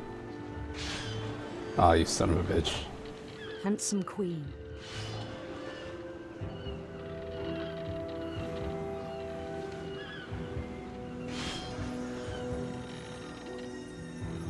That dude is so high. Queen was on her own quest for Sinister serpents. sinister serpents.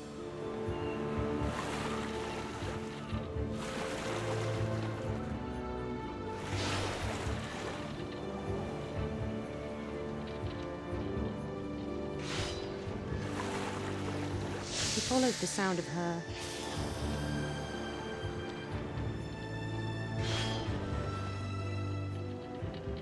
silver harp.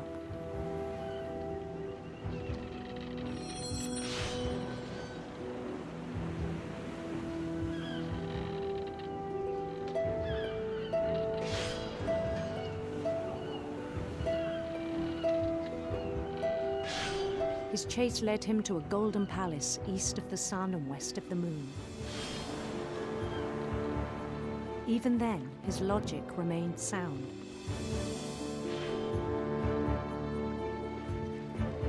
He knew the world was all in his imagination. This shit is wild.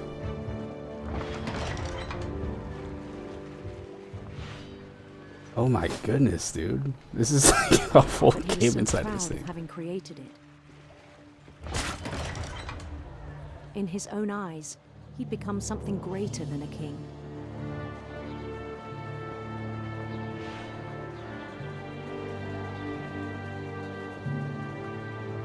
For someone who'd never known success in the real world, I think it was overwhelming.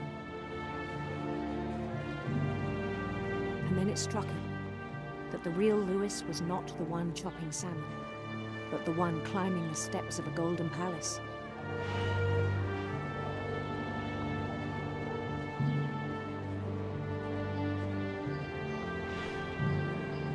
My imagination is as real as my body, he told me. It was hard to argue with him.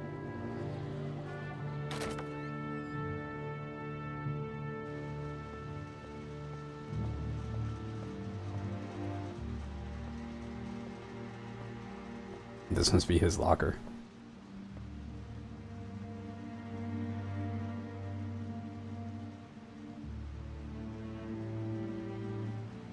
He began to forget the world we know.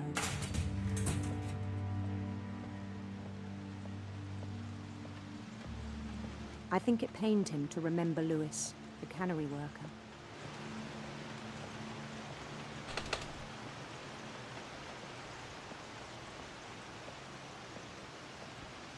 Oh my goodness. He began to despise the man with a royal contempt.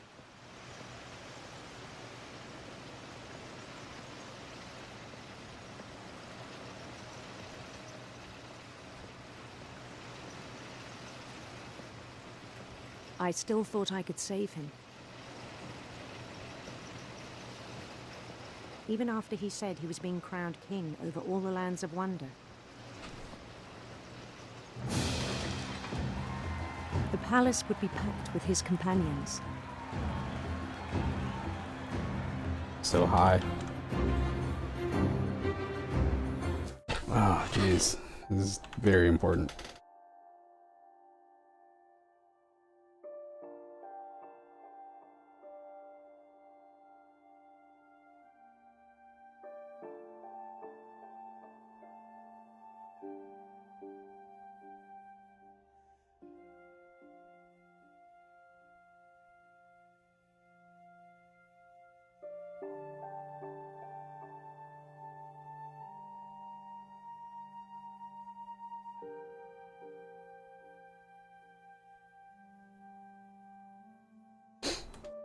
Man.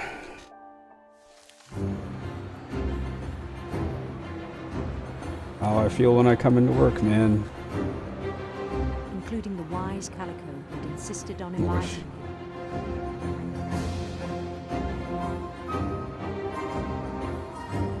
Oh, look, it's Molly.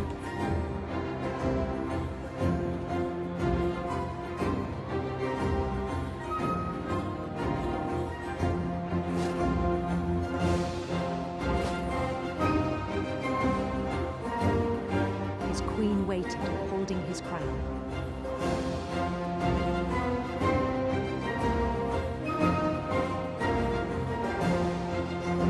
there was only one thing left to do.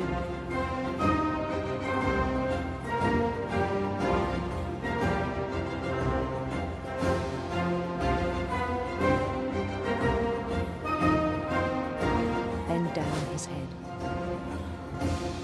Wow.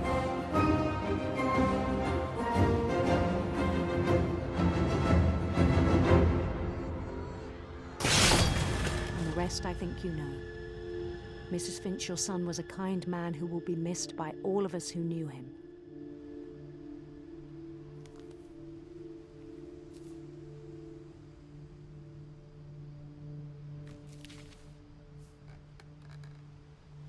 My brother was really cool. I wish you could have met him.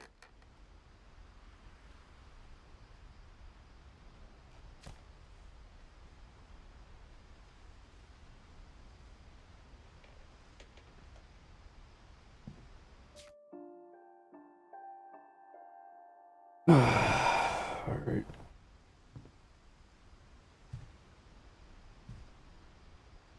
He was so proud of being Indian. I think for him, it was a way to be something other than just a Finch.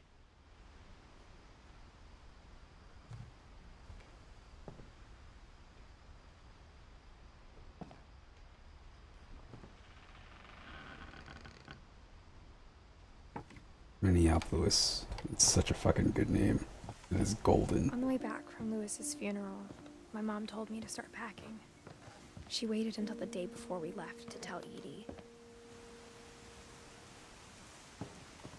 I'm not sure if she wanted to make it easier or harder.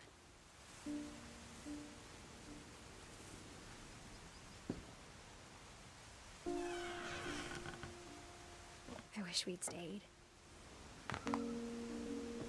But I understand why we left.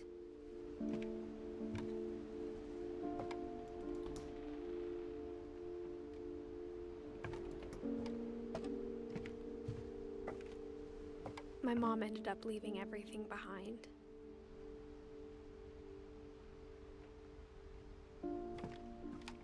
What happened that night had been coming for a long time.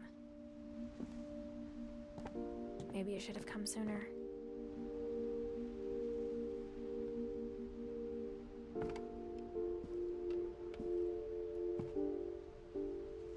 But it had to end one way or another. All that's left now is to tell you about that last night. But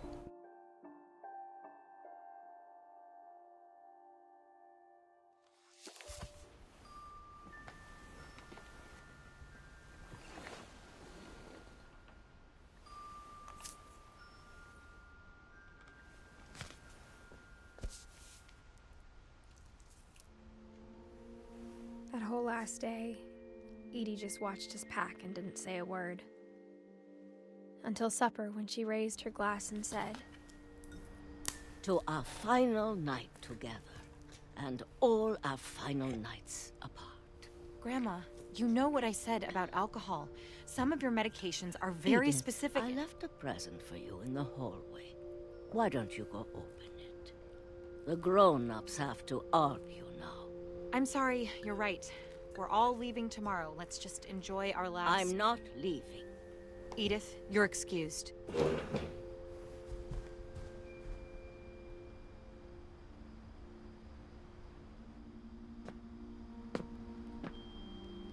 the power had been shut off that morning, but Edie always had plenty of candles. When my mom sealed the library, I don't think she knew about the other entrance. Or that Edie had a key to it.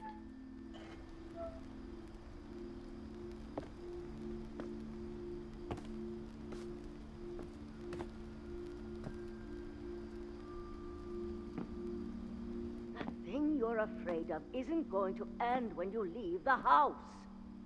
Edith has a right to know these stories. My children are dead because of your stories. I think it's best if Edith and I leave tonight. We'll have the nursing home send a van for you in the morning, okay?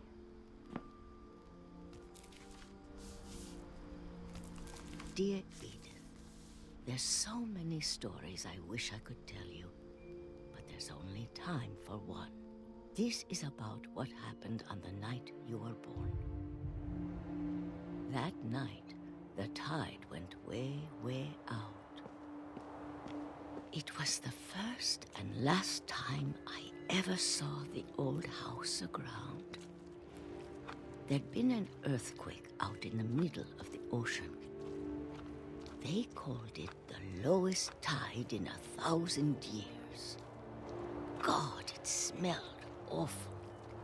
You know, I've seen that house every day of my life.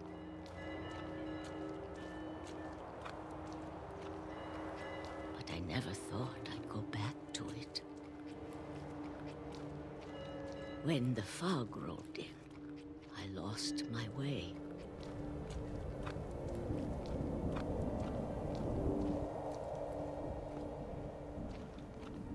I got turned around.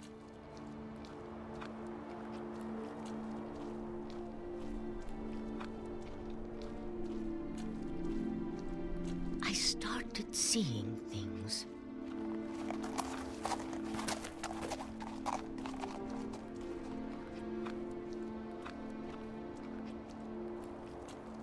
Things I'd forgotten had ever existed.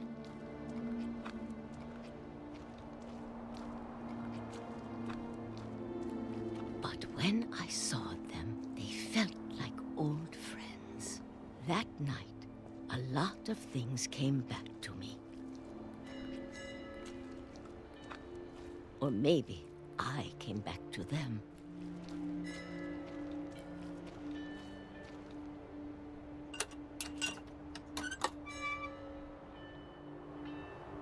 Things I can't explain, but that I need you to try and... Edith, what are you doing in here? It's mine. Edith! Mom, you're gonna rip it. Let go. I kicked and screamed, but Mom dragged me to the car. I never saw Great Grandma Edie again. The next morning, the van came to pick her up, but she was already gone. After that, we moved around a lot.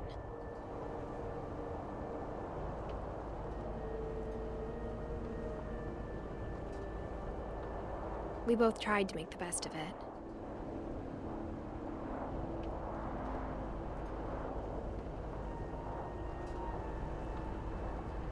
A few years went by.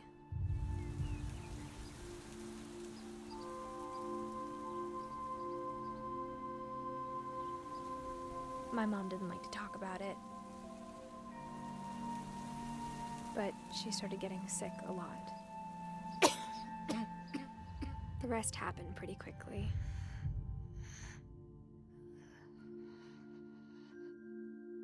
She got better for a while, and then she didn't. And then I was alone.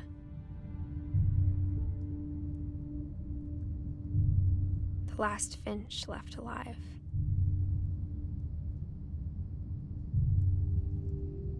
Until I found out about you. I'm still not sure what to tell you about all this. If we lived forever, maybe we'd have time to understand things.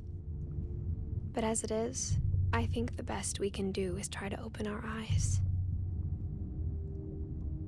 And appreciate how strange and brief all of this is.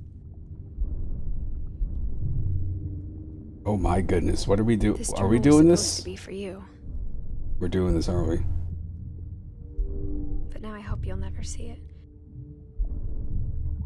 I just want to meet you and tell you all these stories myself. But I guess if you're reading this now, things didn't work out that way.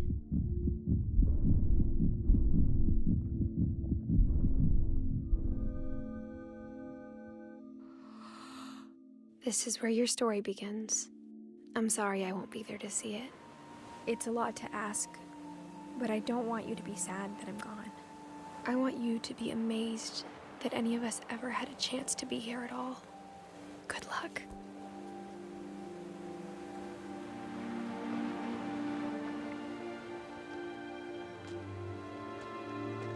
That's super sad. That's super sad, dude.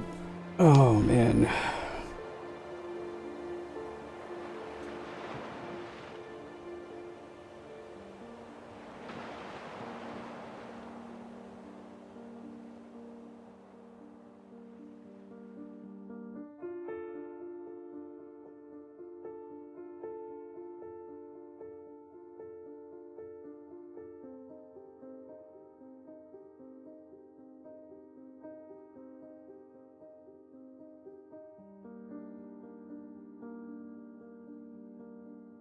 That's really neat. That's a cool way to do your credits.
Oh, man.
Hmm.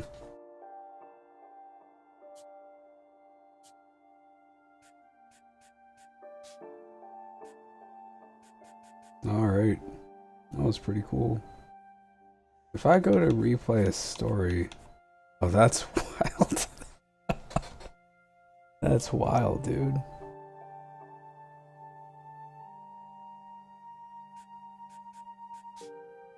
Okay, well. Ah, what a game. Alright, I guess I will be back later. Hopefully, possibly, I don't really know. Anyway, see ya.